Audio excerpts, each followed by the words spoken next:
तो हम मिथुन लगन के लिए चंद्रमा की महादशा के बारे में बात कर रहे थे। मिथुन लगन के विभिन्न भावों में जब भी चंद्रमा स्थित होते हैं तो अपनी महादशा आने पर चंद्रमा आपको किस प्रकार के परिणाम देते हैं, इस वीडियो में देखेंगे दूसरे भाव के लिए। अगर आपका मिथुन लगन है तो दूसरे भाव में आपके अपनी खुद की ही राशि कर्क राशि में चंद्रमा स्थित होंगे। ऐसे में चंद्रमा अपनी महादशा के दौरान आपको किस प्रकार के परिणाम ला सकते हैं। यहाँ चंद्रमा निश्चित ही अपने घर में होंगे तो स्ट्रांग होंगे ही होंगे।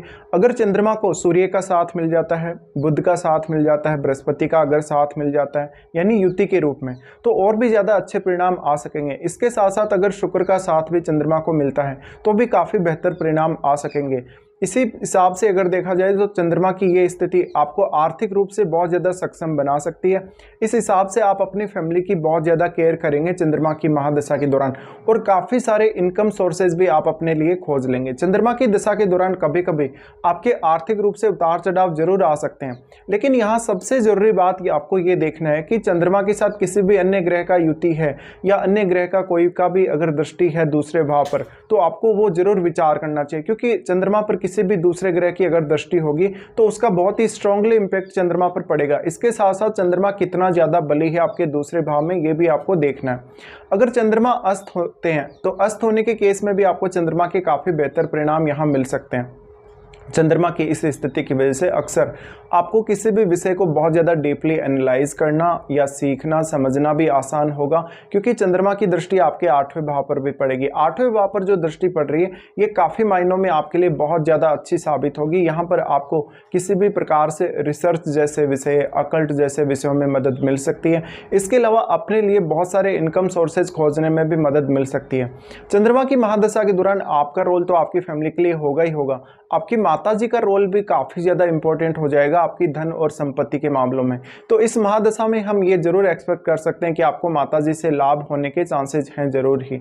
इसके साथ साथ यहाँ पर अगर राहु जैसे ग्रह का प्रभाव है, केतु जैसे ग्रह का प्रभाव है, तो बहुत ही ज़्यादा अनएक्सपेक्टेड रिजल्ट होंगे जो कि काफ़ी नकारात्मक भी हो सकते हैं और काफ़ी ज़्यादा सकारात्मक भी हो सकते हैं। मोस्टली ज़्यादातर जो रिजल्ट होंगे नकारात्मक होने की संभावना बनेगी। अगर राहु चंद्रमा के साथ स्थित हैं तो आप काफ़ी ज़्यादा स्पेकुलेटिव हो सकते हैं, आपको धन का बहुत बड़ा कोई नुकसान हो सकता है। धन और संपत्ति से संबंधित निर्णय लेते समय आपको काफ़ी ज़्यादा सावधानी बरतनी पड़ेगी। अगर केतु का साथ हो चंद्रमा को, तो केतु का साथ होने की वजह से आप अपने धन और संपत्ति को अच्छे से मैनेज नहीं कर सकेंगे। मानसिक रूप से आपको कोई ना कोई पीड़ा अवश्य रहेगी, जैसे फैमिली का कोई ऐसा काम है जो नहीं बन पा रहा, या धन या संपत्ति से संबंधित आपको कोई इश्यू आ गया, या आपको वाणी से रिलेटेड कुछ दिक्कत आ गई कि आपने कुछ किसी को गलत बोल दिया, या फैमिली के साथ अक्सर कोई ना कोई विवाद होता रहेगा। इसी हिसाब से आपके 8वें भाव में अगर कोई भी ग्रह स्थित है तो उसका काफ़ी स्ट्रांगली प्रभाव पड़ेगा चंद्रमा पर। ऐसे में आपको उस ग्रह को एनालाइज करना काफ़ी ज़्यादा जरूरी है कि 8वें भाव में कौन सा ग्रह स्थित है और वो कौन से भाव का भी स्वामी है। तो चंद्रमा का अगर देखा जाए तो काफ़ी स्ट्रांग इम्पैक्ट आपकी लाइफ पर पड़ेगा, क्योंकि चंद्रमा जो है काफ़ी जल्दी विचलित करते हैं व्यक्ति को जब भी रिजल्ट आते हैं चंद्रमा की महादशा के दौरान। इसके साथ साथ चंद्रमा का अगर किसी भी अन्य ग्रह के साथ युति है तो देखिए युति होने के केस में ज़्यादा कहीं ना कहीं चंद्रमा पर प्रभाव पड़ सकेगा दृष्टि संबंध की तुलना में। इसके अलावा यहाँ पर आपको 8वें भाव के स्वामी यानी शनि को भी देखना पड़ेगा। क्या शनि का संबंध है चंद्रमा से? अगर शनि या फिर राहु या केतु का संबंध चंद्रमा से है तो आप अपनी फैमिली को लेकर, धन संपत्ति को लेकर और बहुत सारे अन्य मामलों को लेकर काफ़ी ज़्यादा परेशान रहेंगे। आपका माइंड स्टेबल नहीं होगा, काफ़ी ज़्यादा अनएक्सपेक्टेड आप सोचेंगे और वैसा आपकी लाइफ में होगा नहीं, तो आप काफ़ी फ्रस्ट्रेट भी होंगे इस दशा के दौरान। अब सबसे बड़ा रोल आ जाता है इस महादशा में फिर आपको कौन सी एज में यह महादशा स्टार्ट होने वाली है। जैसे मान लो कोई जातक ऐसा हो सकता है जिसको ये महादशा बहुत छोटी आयु में आ रही है, जैसे कि 10 से 15 साल तक की आयु में।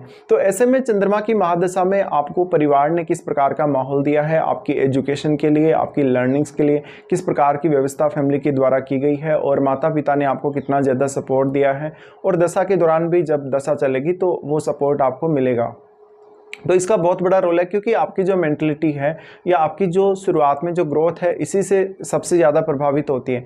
इसलिए आपको काफ़ी ज़्यादा यहाँ पर उतार चढ़ाव कभी कभी देखने को मिल सकते हैं। आपको हो सकता है कि प्रॉपर केयर ना मिली हो अगर चंद्रमा का संबंध शनि से, राहु या केतु से है तो। इसके साथ साथ कभी कभी आप अपने फैमिली के जो मेम्बर्स हैं उनकी बातों को समझने में सक्षम नहीं रहेंगे। यहाँ पर चंद्रमा आपको काफ़ी ज़्यादा क्रिएटिव भी बनाएंगे। क्रिएटिव बनाने के साथ साथ आपके मन में बहुत सारे ऐसे विचार देंगे जहाँ पर आप किसी भी विषय के बारे में बहुत अच्छे से एक्सप्लेनेशन दे सकेंगे और आपकी वाणी पर अच्छा प्रभाव डालेंगे चंद्रमा। इससे अपनी वाणी से भी आप कोई भी क्रिएटिव काम कर सकेंगे या दूसरों को अपनी वाणी से काफ़ी अच्छे से प्रभावित कर सकेंगे। तो आप सिंगिंग में, या आप एक बहुत अच्छे कवि हो सकते हैं, या कोई बहुत अच्छे कथाकार हो सकते हैं, यानी कोई भी ऐसा कार्य जो आप अपनी वाणी के माध्यम से करने जा रहे हैं। अगर मान लीजिए किसी को ये महादशा लगभग 25 की एज से लेकर 35 की एज तक अगर आती है, तो ये आपके करियर के लिए, आपके इनकम सोर्सेज के लिए और आपके रिलेशनशिप के लिए बहुत ज़्यादा अहम होगी। चंद्रमा यहाँ पर क्योंकि अपने खुद के ही घर में है, तो हमेशा आप अपनी फैमिली को प्रोटेक्ट करते हुए नजर आएंगे। अगर चंद्रमा को सूर्य का सपोर्ट है या फिर शुक्र का सपोर्ट है, तो निश्चित रूप से आप ज़्यादा से ज़्यादा धन और संपत्ति अर्जित कर सकेंगे और उसको लंबे समय तक होल्ड भी कर सकेंगे। इसके साथ साथ आप अगर शुक्र का संबंध चंद्रमा से है, तो अपनी फैमिली के साथ ज़्यादा से ज़्यादा टाइम स्पेंड करना भी पसंद करेंगे और अपनी लाइफ को काफ़ी अच्छे से एंजॉय भी कर सकेंगे। यहाँ पे चंद्रमा की महादशा आपके करियर में बहुत बड़ा रोल प्ले करेगी, आपको करियर के लिए बहुत सारे ऑप्शंस देगी। इसके अलावा आपकी अर्निंग्स में भी ऐसी दशा काफ़ी बड़ा योगदान करेगी। इस दशा के दौरान मुख्य रूप से आपको मल्टीपल इनकम सोर्सेज की तरफ ज़्यादा से ज़्यादा ध्यान देना चाहिए। इस दशा में मुख्य रूप से आपके सीखने के लिए यानी लर्निंग के लिए भी काफ़ी कुछ अवेलेबल होगा। तो इस समय आप अपनी क्षमताओं को जितना अधिक बढ़ा सकेंगे, अपनी क्रिएटिविटी को जितना ज़्यादा इंप्रूव कर सकेंगे, उतना आपके फेवर में रहेगी ये महादशा।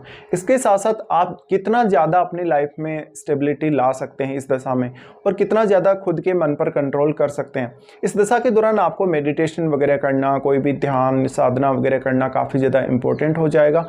और चंद्रमा की जो दृष्टि आपके 8वें भाव पर पड़ रही है, 8वें भाव पर पड़ने से आप 8वें भाव से रिलेटेड कोई भी काम करके भी धन अर्जित कर सकते हैं। लेकिन यहाँ पर आपके जीवन में काफ़ी सारे ऐसे सडन चेंजेस भी आने की संभावना बन जाएगी जो कि आपको काफ़ी ज़्यादा प्रभावित कर सकते हैं। तो यहाँ पे जो चंद्रमा की दृष्टि पड़ रही है, उसको लेकर आपको काफ़ी ज़्यादा अवेयर भी रहना पड़ेगा। चंद्रमा की दृष्टि 8वें भाव पर होने से आपको आपके माता पिता से यानी पैतृक संपत्ति के मामलों में, और आपको आपके जो इन लॉज हैं यानी आपके जो सास ससुर हैं, उनसे काफ़ी ज़्यादा लाभ होने की भी संभावना रहेगी। और अगर आप उनके साथ मिलकर कोई भी पार्टनरशिप करते हैं या उनके साथ मिलकर कोई भी काम करते हैं, तो आपको काफ़ी ज़्यादा फायदा होने के चांसेस हैं। चंद्रमा की दृष्टि जो कि 8वें भाव पर पड़ रही है, इस दृष्टि की वजह से अक्सर आपके जीवन में थोड़े बहुत उतार चढ़ाव तो अवश्य ही देखने को मिलेंगे। लेकिन अगर अष्टम भाव में जैसे शनि जैसा ग्रह है, राहु जैसा, केतु जैसा ग्रह है, तो और भी ज़्यादा उतार चढ़ाव आने की संभावना बनेगी। अब आपके ऊपर डिपेंड करता है कि आप इन उतार चढ़ावों को कैसे हैंडल कर सकते हैं और आप अपनी फैमिली की कितनी ज़्यादा केयर करते हैं, अपनी फैमिली को कितना अधिक समय भी दे सकते हैं।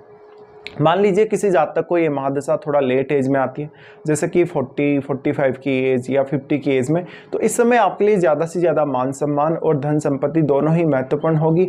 और लेट एज में आप अपनी फैमिली को लेकर थोड़ा ज़्यादा भ्रमणशील रहेंगे और हो सकता है कि फैमिली के साथ काफ़ी इंजॉय करते हुए भी नजर आएँ, लेकिन आपके लिए धन संपत्ति और ज़्यादा से ज़्यादा भौतिक सुखों का जो इम्पोर्टेंस है वो ज़्यादा बन जाता है।